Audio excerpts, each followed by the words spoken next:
नमस्कार। आइए हम देखते हैं हिंदी के सबसे महत्वपूर्ण टॉपिक, महत्वपूर्ण अध्याय संधि। किसी भी परीक्षा में अगर हिंदी शामिल हो तो संधि से 2 से 3 प्रश्न जरूर पूछे जाते हैं। संधि को सही समझने के लिए सबसे पहले ज़रूरी है कि हमें वर्णमाला का बोध होना चाहिए। स्वर क्या है, वर्ण क्या है, वर्णों का क्रम जो है वो हमको पता होना चाहिए, खास करके व्यंजन वर्णों का क्रम। आगे जब हम संधि पढ़ रहे होंगे तो ये बात आपको निश्चित तौर पर पता चलेगी, आभास होगा कि ये कहाँ तक जायज़ है। तो संधि को हम समझने की कोशिश करेंगे कि संधि क्या है। हम बहुत पहले से पढ़ते आ रहे हैं कि संधि क्या है। जब 2 निकटवर्ती वर्णों का मेल होता है तो उससे परिवर्तन होता है, कुछ विकृति आती है। इसी विकृति को, ये जो विकार उत्पन्न होता है, उसको संधि बोलते हैं। संधि का शाब्दिक अर्थ है मेल। हम देखते हैं कि समास में शब्दों का मेल होता है तो एक नया शब्द बनता है, लेकिन संधि के अंतर्गत हम देखते हैं कि यहाँ वर्णों का मेल होता है। 2 वर्ण मिलते हैं तो एक प्रकार का विकार उत्पन्न होता है, कुछ चेंजेस आते हैं, उन्हें ही हम संधि बोलते हैं। अब इसमें वर्ण मिलते किस प्रकार से हैं? 2 शब्द मिलते हैं। शब्दों में प्रथम शब्द का अंतिम वर्ण मिलता है। जैसे यदि हम यहाँ देखते हैं, दीर्घायु में शब्द है एक, ये 2 शब्दों से मिलकर बना है, लेकिन यहाँ वर्णों में मेल हो रहा है। यहाँ दीर्घायु का जब हम संधि विच्छेद करेंगे तो दीर्घ धनायु, तो यहाँ हम देखते हैं कि दीर्घ के बाद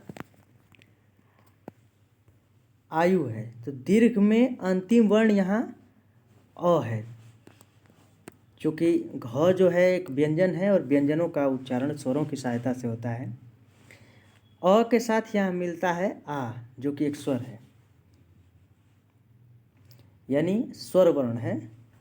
यहाँ हमने देखा कि 2 वर्ण मिल रहे हैं, तब जा कर के एक विकार उत्पन्न हो रहा है। वह विकार यहाँ स्पष्ट हो जाता है कि यहाँ अ था, दीर्घ में दीर्घ का अंतिम वर्ण अ था, और जो ये आयु जो कि द्वितीय शब्द है, इसका प्रथम वर्ण आ जब मिला है तो आ हो गया है।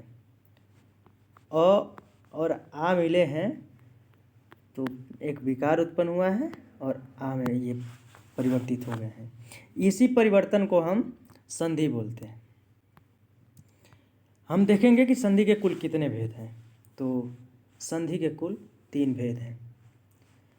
हम जब वर्णों का भेद पढ़ते हैं तो वहाँ वर्ण भी 3 प्रकार के होते हैं। एक तो स्वर होता है, एक व्यंजन, और तीसरा जो क्रम है वो अयोगवाह, जिसमें शामिल हैं अयोगवाह में 2 चीज़, अंग और अह। अंग और अह शामिल हैं। अंग को हम अनुस्वार बोलते हैं और अह को विसर्ग बोलते हैं। तो इसी विसर्ग से बनती है हमारी तीसरी संधि, जिसे हम बोलते हैं विसर्ग संधि।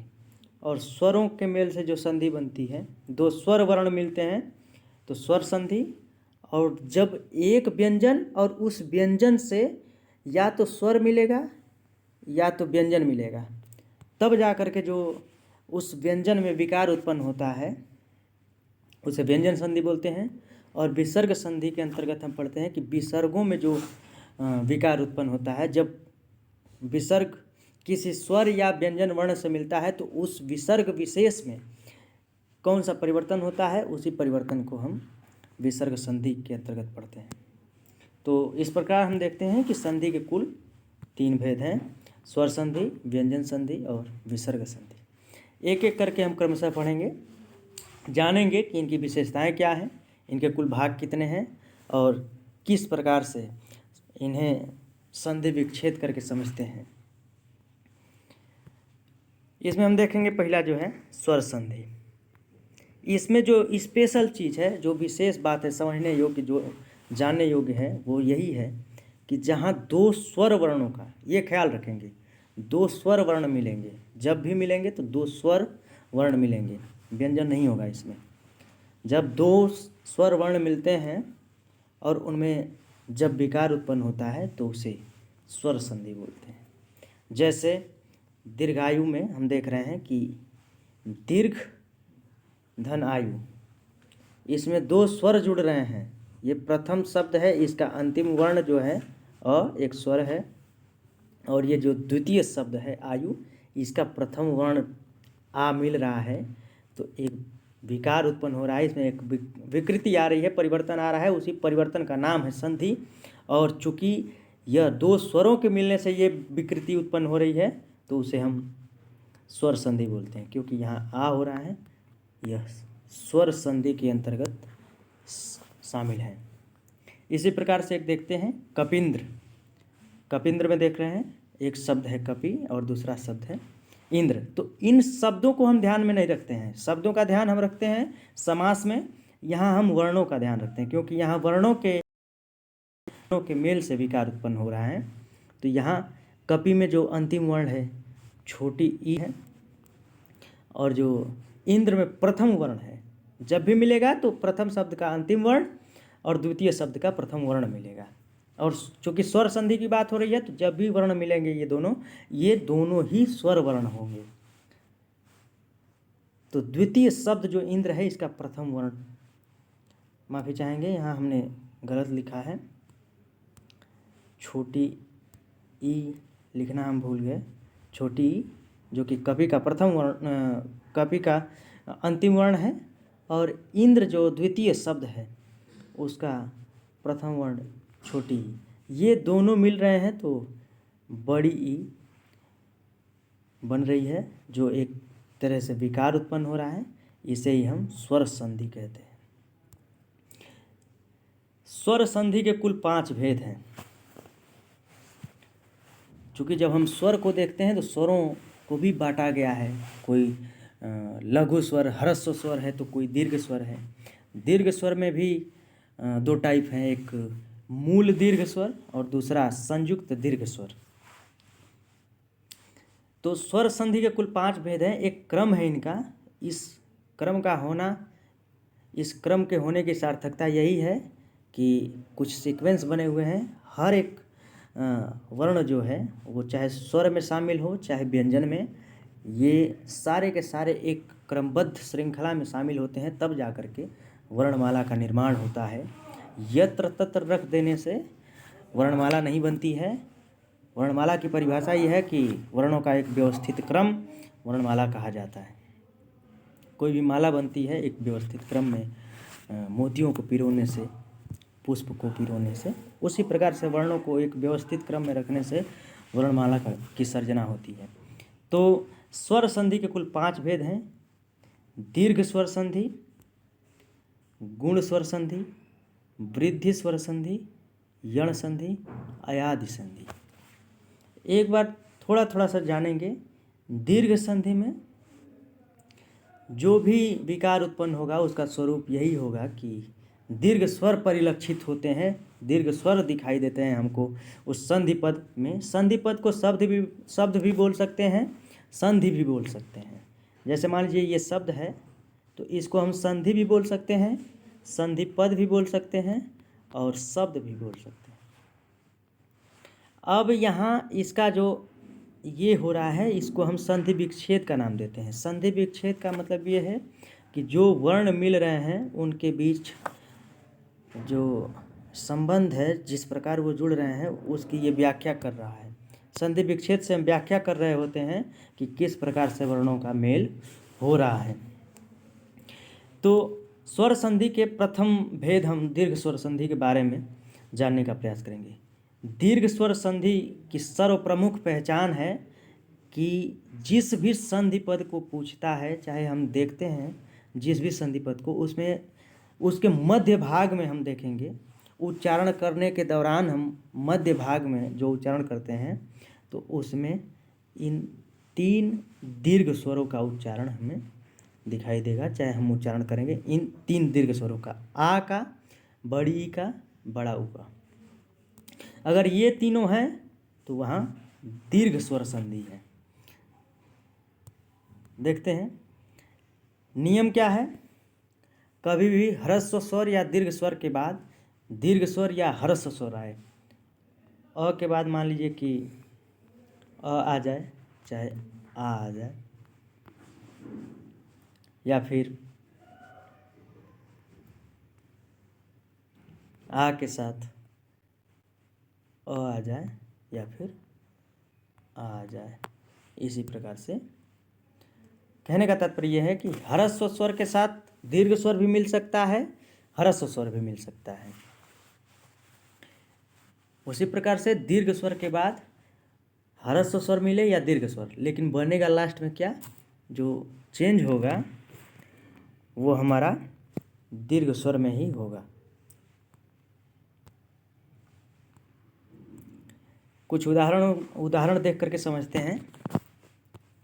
विद्यालय में देखते हैं हम, विद्या धनालय, विद्याधन आलय। इसमें हम देखते हैं कि आ मिल रहा है आ से, जो कि दीर्घ स्वर है, दीर्घ स्वर मिल रहा है दीर्घ स्वर से, तब जा कर के क्या बन रहा है, दीर्घ स्वर ही बन रहा है। इसी विकार को हम स्वर संधि का नाम देते हैं। और चूंकि ये जो आ है दीर्घ स्वर है, इस वजह मात्र से ये जो संधि, जो स्वर संधि है, ये दीर्घ स्वर संधि है। अन्य कुछ शब्द, महत्वपूर्ण शब्द हैं जो परीक्षाओं में बार बार पूछे जाते हैं। महाशय, पीताम्बर, वधुर्मी, लघुत्तर, मुनीश, हरीश। इसमें हम मध्य भाग में गौर करेंगे। देखिए आ की निशानी है, चूँकि स्वर है तो दीर्घ स्वर संधि है।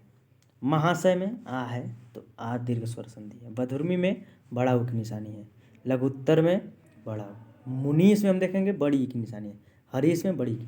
यहाँ पे दीर्घ स्वर संधि होगा। आगे हम देखते हैं स्वर संधि का दूसरा भेद, गुण स्वर संधि।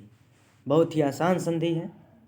इसकी प्रमुख पहचान है संधि पद के मध्य में ए, ओ, अर, इनका उच्चारण होता है। मुख से हमारी जो ध्वनि निकलती है उसमें जब शब्द को, उस संधि पद को बोलेंगे तो ए, ओ, अर का उच्चारण होगा। शब्द को बोलने के क्रम में ये ध्वनि मध्य भाग में आएगी।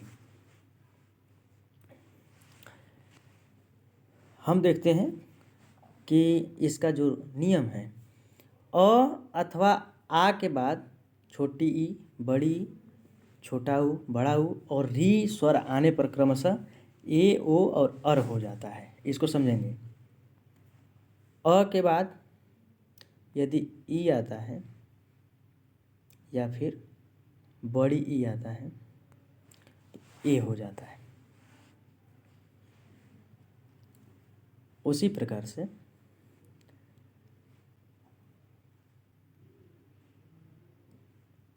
एक उदाहरण के माध्यम से इसको समझ लेते हैं। उमेश में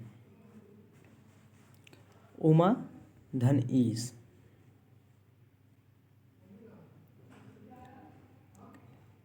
यहाँ हमने त्रुटिवश ए लिख दिया है, यहाँ सुधार लेंगे। आ से जब ई जुड़ेगा तो ए का बनना संभव हो पाता है। ए चूँकि दीर्घ स्वर है तो उमा धन ईस में हम देखते हैं। सबसे पहले उमेश शब्द हमारे सामने आएगा तो हम देखेंगे कि हम चूँकि नियम हम पढ़ चुके हैं कि इसकी प्रमुख पहचान है ए, ओ, अर। तो उमेश में जब हम उच्चारण करते हैं, चाहे देखते हैं, तो ये जो ए की निशानी है, ए की जो मात्रा है, ये इस बात का द्योतक है, इस बात का प्रमाण है कि ये जो संधि है गुण स्वर संधि है। इसी प्रकार से एक दो उदाहरण और देखेंगे।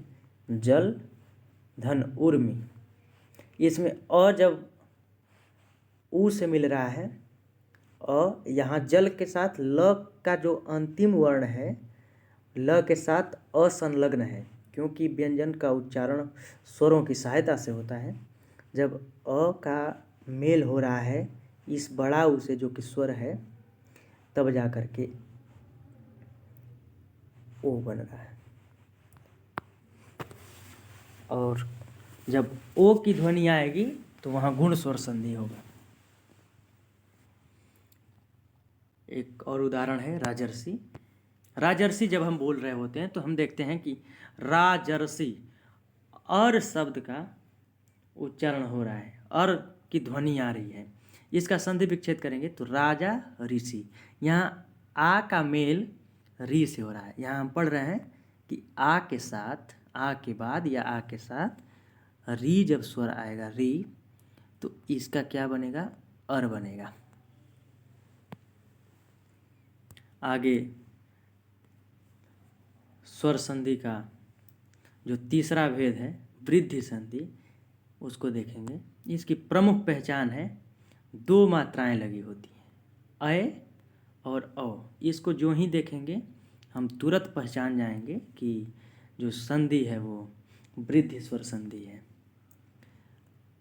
अ आ यदि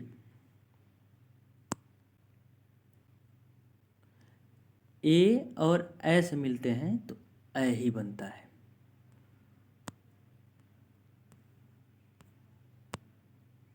और अ आ ओ और औ से मिलेंगे तो औ बनेगा। कुछ उदाहरण के साथ देख लेते हैं इसको। जैसे एक उदाहरण है,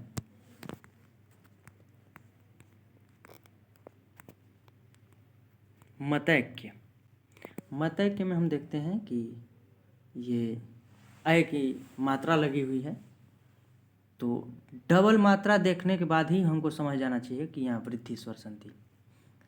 मत धन ऐक्य, अ मिल रहा है अय से, तो क्या बन रहा है, अय। वर्णों के मिलने के बाद जो विकृति उत्पन्न होती है अर्थात संधि विच्छेद हमको आना चाहिए, और ये संधि विच्छेद तभी अच्छे से आएगा जब हम पर्याप्त इसका अभ्यास करेंगे।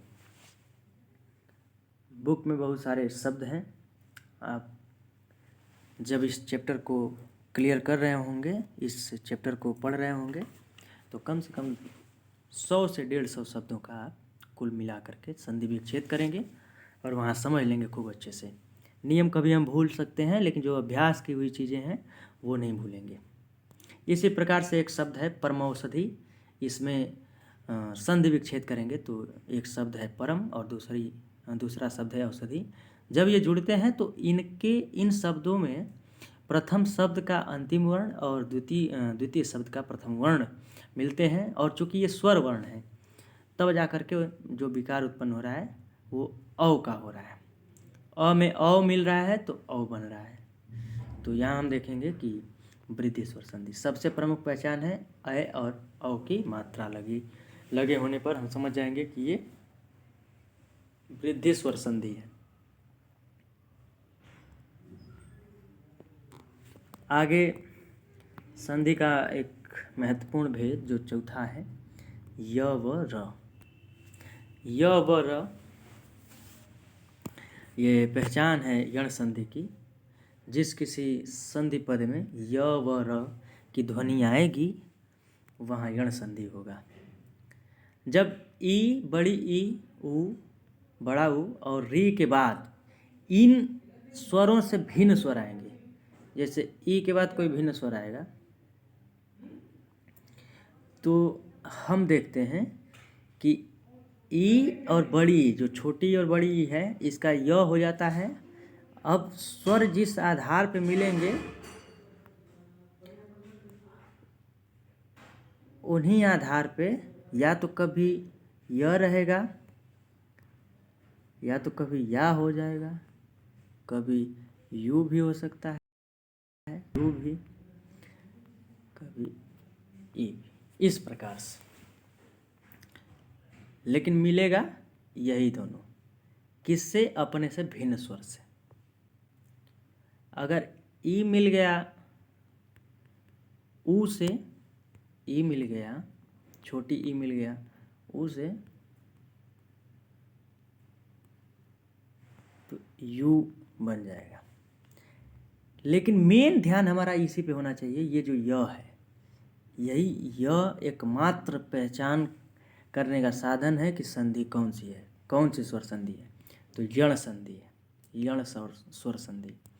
इसी प्रकार से छोटा ऊ और बड़ा ऊ जब मिलते हैं किसी भिन्न, अपने से भिन्न स्वर से, तो व बनता है। अब व, इसमें मात्रा भी लग सकती है, कोई भी मात्रा।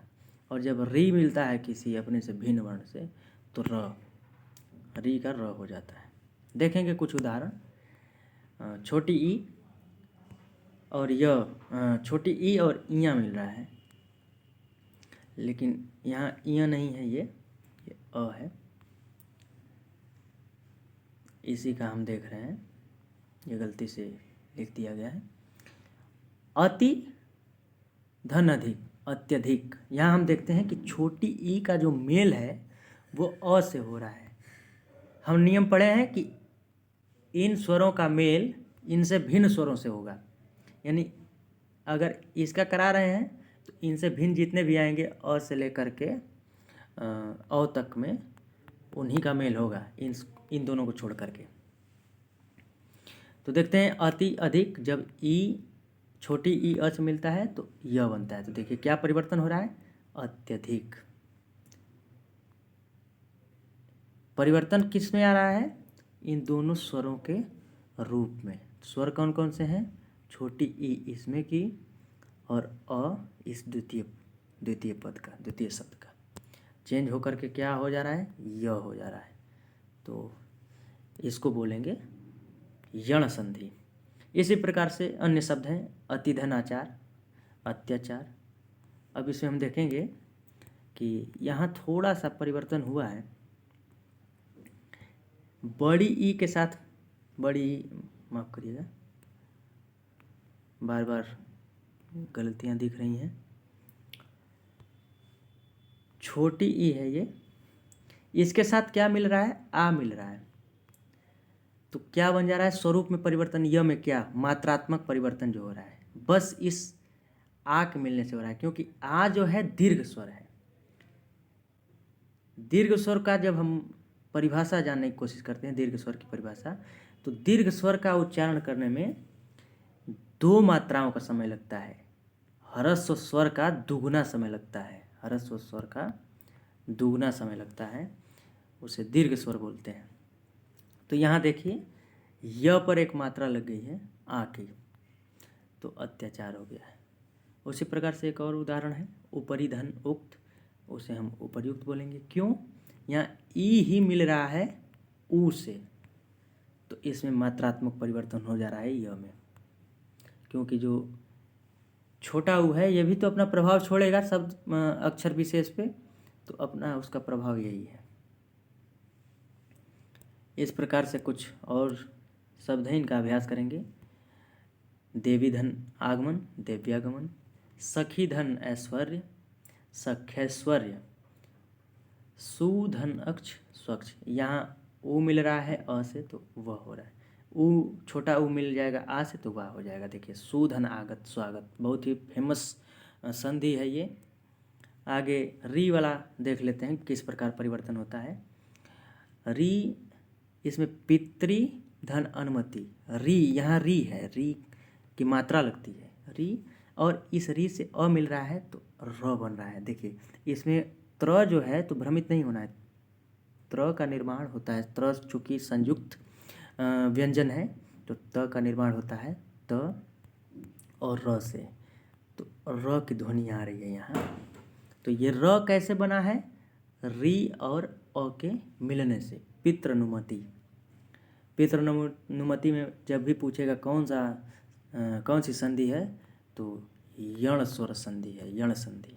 इसी प्रकार से एक पितृइच्छा शब्द है, यहाँ भी वही चीज़ है, री के साथ ई मिला है, तो र पर मात्रात्मक परिवर्तन होगा। इसका जो स्वभाव है, इसका जो नेचर है, वो स्वभाव, उस नेचर का प्रभाव इस पे पड़ेगा और ये मात्रात्मक परिवर्तन दिखेगा। तो पितृक्षा। स्वर संधि का अंतिम भेद है अयादि संधि, जो कि एक प्रमुख संधि है। यदि ए, हमने अब तक देखा कि यहाँ पे इन स्वरों का मेल हो रहा था, अब इनके बाद जो स्वर हैं उनका मेल देखिए कैसे हो रहा है।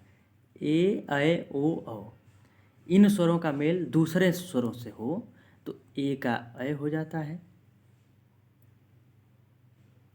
ऐ का आय हो जाता है, ओ का औ हो जाता है, औ का आ हो जाता है। इसमें भी हमारा ध्यान इस पे होना चाहिए।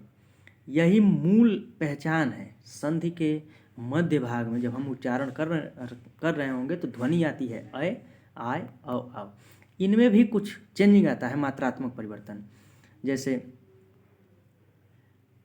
आय है तो कभी कभी आई हो जाएगा, आव है तो कभी कभी आउक हो जाएगा। जैसे भावुक बोलते हैं तो भावुक में आउ की ध्वनि निकलती है। तो हमको ये भ्रम में नहीं रहना है कि हमने तो पढ़ा है कि अय, आय, औ, आव सब आते हैं, ध्वनि आती है। नहीं, मूल यही है, थोड़ा सा मात्रात्मक परिवर्तन होगा, जिन्हें हम कुछ उदाहरणों से समझने का प्रयास करते हैं। जैसे एक शब्द है नयन, तो इसमें अय की ध्वनि आ रही है, नयन, नयन, अय। तो देखिए ए और अ मिले हैं तो अय बना है। ने धन अयन, ने धन अन तो बनता है नयन। एक देखेंगे नायिका, जो हमने बताया पीछे कि थोड़ा मात्रात्मक परिवर्तन होगा, क्योंकि इनका कुछ निजी गुण होता है, उस गुण विशेष का प्रभाव इस पे जरूर पड़ेगा। और वो जब हम संधि विच्छेद कर रहे होंगे तो वो काफ़ी हद तक परिलक्षित भी होता है। और ये चीज़ें तभी हम अच्छे से कर पाएंगे जब हम संधि विच्छेद का पर्याप्त अभ्यास करें। ऐ धन ई जब जुड़ते हैं तो आई होता है। देखिए नायिका का संधि विच्छेद जब भी करेंगे, नय धन ई का, चूँकि ना इस पे आ की निशानी लगी है तो कभी भी होगा, जब मेल होगा तो दीर्घ स्वर का ही मेल होगा, कोई ना कोई एक दीर्घ स्वर होगा। चूँकि ये मूल स्वर है, हर्ष स्वर है, तो इसका मेल यहाँ ऐसे हो रहा है जो कि दीर्घ स्वर है, नायिका। इसी प्रकार से एक दो और शब्द हैं, पोधन अन पवन, पवित्र, पोधन इत्र पवित्र। ओ जब मिलता है छोटी ई से तो अभी होता है पवित्र। उसी प्रकार से पावक है, पावक का करेंगे पौधन अक। उसी प्रकार से एक भावुक है, तो भावुक में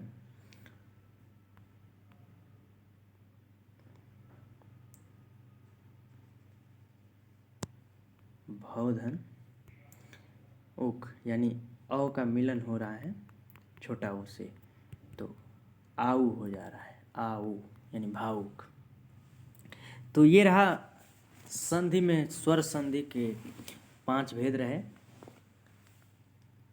अभ्यास करने से चीज़ें स्पष्ट तौर पे समझ में आती हैं, तो हम अधिक से अधिक संधि पदों का संधि विच्छेद करेंगे, और संधि विच्छेद ही दिया हुआ है तो उसका संधि पद बनाएंगे।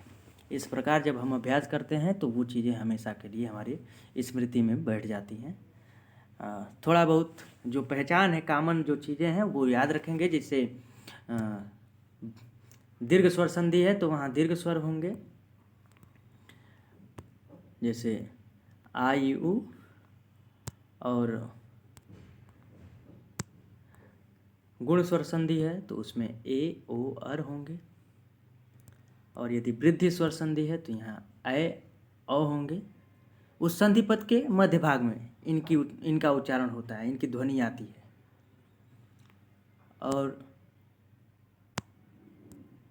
और यदि यण संधि है तो इसमें य व र, ये 3 अक्षर आएंगे, इनका ध्यान रखेंगे, य व र। और यही अयादि संधि है तो इसमें ये पहचान है कि अय, आय, औ, आव, ये ध्वनि जरूर आएगी उस संधि विशेष का उच्चारण करते समय। धन्यवाद। यदि आपको ये वीडियो अच्छा लगता है तो इसे शेयर करें, लाइक करें, सब्सक्राइब करें हमारे चैनल को। धन्यवाद।